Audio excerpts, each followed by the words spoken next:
It is a sure sign of fall, the changing of the colors. But in this case, the color change has less to do with fall and more to do with our hot and dry summer. Same process happens then. We're just seeing it earlier now just because of the stress of our heat. Bryan White is a certified arborist for Arborilogical services, and he says that while, yes, some trees are struggling, they're not all dying. We're not going to lose all of our trees as a result of this.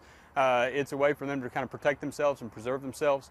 So they're going to prepare themselves, for dormancy a little earlier than most years. For regular visitors to the Fort Worth Botanic Garden, the early change in color hasn't gone unnoticed. I just noticed a lot of them are green, but there's a few that are, from the heat are kind of brown and, kind of not as beautiful as they usually are. As even the oldest botanic garden in Texas can't beat the heat. When it's so hot, you just really can't put enough moisture down to compensate. Trees that were distressed before our summer of hot, dry conditions started are seeing the worst of the impacts. Take a look at this magnolia tree. The leaves, incredibly dry.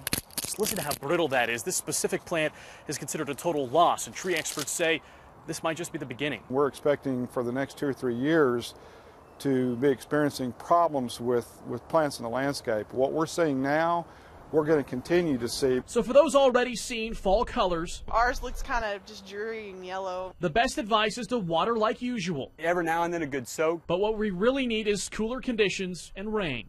Chris Van Horn, NBC 5, Fort Worth.